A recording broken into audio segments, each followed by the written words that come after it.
بسم الله الرحمن الرحيم.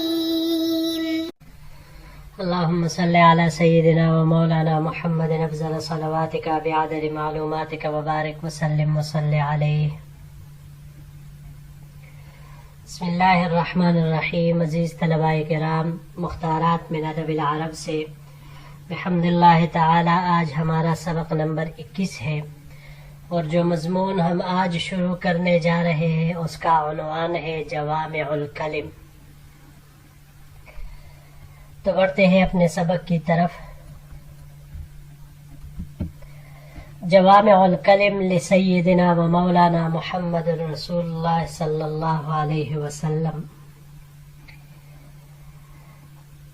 عزیز طلباء کرام، حضور صلی اللہ علیہ وآلہ وسلم کی زبان مبارک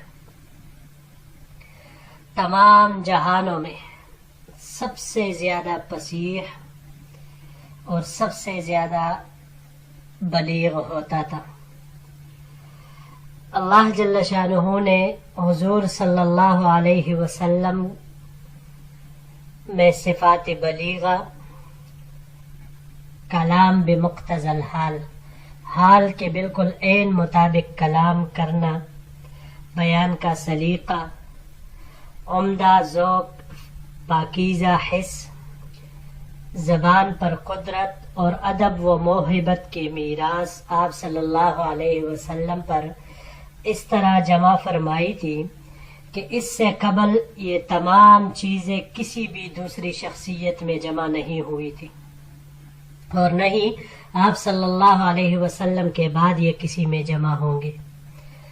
ان تمام خصوصیات کے ساتھ ساتھ آپ صلی اللہ علیہ وسلم کے زبان مبارک وحی کے جاری ہونے کی جگہ تھی، جہاں سے لوگوں کو وحی جاری ہوتی تھی. اللہ کے پیغامات آپ صلی اللہ علیہ وسلم کے زبان کے ذریعے سے صحابہ کرام تک پہنچتے تھے. آپ صلی اللہ علیہ وسلم سیلاب کے بعد گویا چراگاہ تھے، اور آپ کے سبزہ اور نباتات سے حدیث و صحابہ کرام مسلمانوں کے سامنے بیان ہوتی تھی. لفظ خود بخود آپ صلی اللہ علیہ وسلم کے مطیع تھے. آپ صلی اللہ علیہ وسلم زبان کے پکے، دل کے سخی، عمدہ مذہب والے، آسان سے آسان الفاظ استعمال کرنے والے، امام مجتہد، صاحب معجزات اور لسان عرب میں نشانیوں والے تھے. اللہ نے آپ کو ایسے عظیم وہ صلاحیتوں سے نوازا تھا. تو یہاں پر آپ صلی اللہ علیہ وسلم کے زبان مبارک کچھ ایسے ہی عجیب و غریب اور نوادر الفاظ کا مجموعہ جسے جوامع الکلم سے موسوم کر دیا ہے کہ جو سب سے جامع کلمات ہوتی ہیں. تو ان کا ہم تھوڑا سا ایک نمونہ یہاں پر پڑھتے ہیں. تو بڑھتے ہیں اپنے سبق کی طرف. اما بعد فإن أصدق الحدیث کتاب اللہ، یقیناً سب سے زیادہ سچی بات وہ کتاب اللہ میں ہے، یعنی کتاب اللہ ہے. وأوثق العراء کلمۃ التقوی، اور پکڑنے کے لیے سب سے مضبوط چیز تقوی ہے. وخیر الملل ملت ابراہیم، سب سے بہترین ملت ابراہیمیہ ہے علیہ الصلاۃ والسلام. وخیر السنن سنت محمد صلی اللہ علیہ وسلم، اور سب سے بہترین سنت نبی کریم صلی اللہ علیہ وسلم کی سنت ہے. واشرف الحدیث ذکر اللہ، سب سے بلند رتبے والی بات اللہ کا ذکر ہے. واحسن القصص ھذا القرآن، اور سب سے بہترین قصہ یہ قرآن کریم ہے. وخیر الامور عوازمها، سب سے بہترین کام پختہ ارادے والے ہیں. وشر الامور محدثاتها، اور سب سے بدترین کام دین میں من گڑت چیزیں ہیں.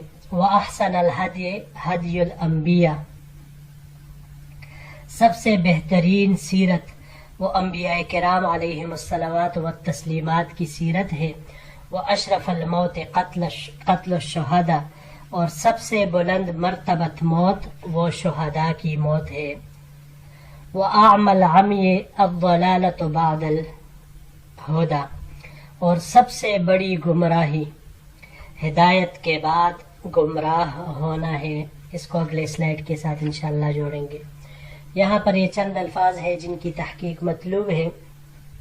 پہلا یہاں پر العرا، عرا اس کی مفرد العروہ آتی ہے. یہ لوٹے کے دستے کو یا چاگل کو کہا جاتا ہے. اصل میں عروہ، عرا اس کا اطلاق ہر پکڑنے والی شے پر ہوتا ہے کہ جس چیز کو بھی بندہ پکڑتا ہے اس کو عروہ کہا جاتا ہے. عرا اس کی جمع ہے. ملل، یہ وخیر الملل ملت ابراہیم، ملل لے لے یا ملت لے لے. ملل یہ جمع ہے اور مفرد اس کی ملتن آتی ہے.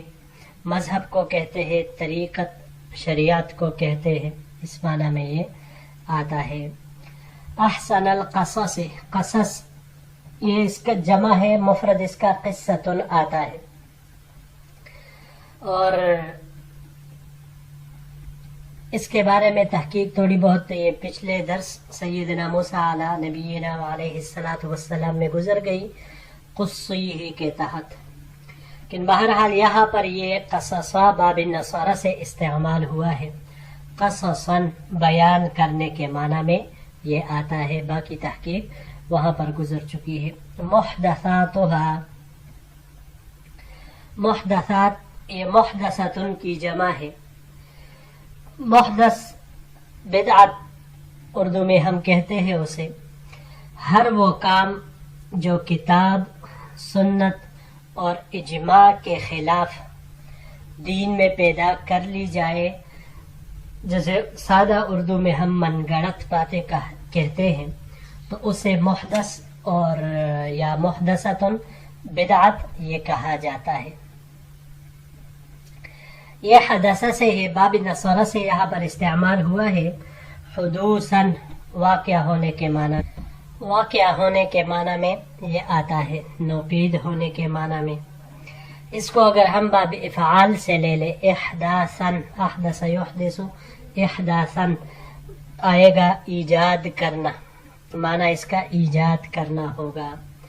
اور اگر باب تفعیل سے ہم اس کو لے لیں، تحدیثاً، اس کا مصدر آئے گا، یہ روایت کرنے کے معنی میں پھر استعمال ہوگا. وَأَحْسَنَ الْهَدْيِ، ہدیہ یہ سیرت کو کہا جاتا ہے، طریقے کو کہا جاتا ہے، رہنمائی کو کہا جاتا ہے. باب ضربہ سے ہدن مصدر اس کا آتا ہے، ہداءً بھی آتا ہے، ہدن بھی آتا ہے. ہدن جب ہو تو رہنمائی کرنے کے معنی میں آئے گا، اور اگر اس کا مصدر ہداءً آ جائے تو آگے ہونے، بیچنے کے معنی میں پھر یہ استعمال ہوگا. اس کو اگر ہم باب تفعیل سے لے لیں، تہدیتاً، تو جدا جدا کرنا اس معنی میں، یا تحفہ دینے کے معنی میں بھی استعمال ہو سکتا ہے. باب تفاعل اور افتعال سے تہدیاً اور اہتداءً، ہدایت پانے کے معنی میں یہ استعمال ہوگا. جی بڑھتے ہیں اگلے سلائیڈ کی طرف. وخیر العلم ما نفع، اور بہترین علم وہ ہے جو نفع دے یا جس نے فائدہ دیا. وخیر الہدی ما اتبع، اور سب سے بہترین سیرت وہ ہے جس کی پیروی کی گئی. وشر العمی عمی القلب، اور سب سے بدترین گمراہی دل کی گمراہی ہے. والید العلیٰ خیر من الید السفلی، اور سب سے اوپر والا ہاتھ نیچے والے ہاتھ سے بہتر ہے، اور اوپر والا ہاتھ نیچے والے ہاتھ سے بہتر ہے، یعنی دینے والا ہاتھ یہ مانگنے والے ہاتھ سے بہتر ہے. وما قل وکفا خیر مما کثر والہا، جو توڑا ہو اور کافی ہو وہ بہتر ہے اس سے جو زیادہ ہو اور غافل کر دے۔ وشر المعذرة حین یحضر الموت وشر الندامة یوم القیامہ، سب سے بدترین معذرت وہ ہے جو موت کے حاضر ہونے کے وقت کی جائے، اور سب سے بدترین شرمندگی یہ قیامت کے دن کی شرمندگی ہوگی۔ ومن الناس من لا یأتی الصلاة الا دبرا، اور بعض لوگ وہ ہیں جو نماز کی طرف پشت موڑ کر آتے ہیں۔ پشت موڑ کر آنے کا مطلب یہ ہے کہ جلدی جلدی سے ڈونگے کوے کی طرح وہ مار کر وہ ان کو واپس جانے کی جلدی ہوتی ہے، تو یہ جانے کی جلدی اور آنے میں بس اس حساب سے آتے ہیں کہ پیٹ پیر پشت پیر کر ہی آتے ہیں اور بس بھاگ جاتے ہیں۔ ومنہم من لا یذکر اللہ الا حجرا، اور ان میں سے بعض وہ ہے جو اللہ کا ذکر نہیں کرتے مگر بے دلی کے ساتھ۔ وَأَعْظَمُ الْخَطَايَا اللِّسَانُ الْكَذُوبُ، اور سب سے بڑی غلطی وہ جھوٹی زبان ہے۔ وَخَيْرَ الْغِنَى غِنَى النَّفْسِ، اور سب سے بہترین غنا یہ نفس کا غنا ہے۔ وَخَيْرَ الزَّادِ التَّقْوَى، اور بہترین زاد راہ تقوی ہے۔ وَرَأْسُ الْحِكْمَةِ مَخَافَةَ اللَّهِ، اور اصل حکمت کی جڑ اللہ تعالی کا خوف ہے۔ وَخَيْرُ مَا وَقَرَ فِي الْقُلُوبِ الْيَقِينُ، اور دلوں میں جم جانے والی اشیاء میں سے سب سے بہترین چیز یقین ہے۔ جی یہاں پر یہ 3 الفاظ ہے۔ پہلا اس میں دبرن، یہ پچھلے حصے کو کہا جاتا ہے، آخر کو کہا جاتا ہے۔ باب نصارہ سے اس کے مصدر کئی آتے ہیں، دبرن دبورن، جمع اس کی ادبار آتی ہے۔ دبرن دبورن یہ گزر جانے کے معنی میں آتا ہے، اور اگر اس کو باب سمعہ سے لے لیں تو دبرن مصدر اس کا آئے گا یہ کجاوا وغیرہ سے زخمی پیٹھ والا ہونا، وہ اونٹ جو کجاوے کی وجہ سے اس کی پیٹھ وہ زخمی ہو چکی ہو۔ اور اگر باب تفعیل سے اس کو ہم لے لیں تدبیرن تو پھر یہ غور کرنے، انجام کے بارے میں سوچنے کے معنی میں آئے گا۔ اگلا لفظ ہے جی حجرن۔ حجرن یہ باب نصارہ سے حجرن ہجرانن، اعراض کرنے کے معنی میں، قطع تعلق کرنے کے معنی میں یہ آئے گا۔ اس کو اگر ہم باب افعال سے لے لیں احجارن تو باب افعال سے احجارن کا معنی بکواس کرنے کے معنی میں ہوگا، اور باب مفاعلہ سے مہاجرتن ہجرت کرنے کے معنی میں یہ آتا ہے۔ اس کو باب تفعیل سے بھی لے سکتے ہیں تہجیرن، حجر یحجر تہجیرن، یہ دوپہر میں چلنے کے معنی میں پھر یہ آئے گا۔ آخری لفظ ہے جی وقرہ۔ وقرہ یہ باب ضربہ سے یہاں پر استعمال ہوا ہے، وقرن کاف کے حرکت کے ساتھ پاڑنے کے معنی میں۔ باب ضربہ سے اس کے مصدر 2 اور بھی آ سکتے ہیں، وقرن وقورتن کاف کے سکون کے ساتھ، اور وقورتن بھی آ سکتا ہے، وقار کے ساتھ بیٹھنا۔ اس کو اگر ہم باب کرما پر لے جائیں تو باب کرما سے وقارتن یا وقارن، صاحب وقار ہونے، سنجیدہ ہونے کے معنی میں یہ آئے گا۔ اور اس کے علاوہ ہم اسے باب افعال سے بھی لے سکتے ہیں، ایقارن بوجھ لادنے کے معنی میں یہ استعمال ہوگا، اور باب تفعیل سے بھی اس کو لیا جا سکتا ہے، توقیرن تعظیم کرنے کے معنی میں پھر یہ آئے گا۔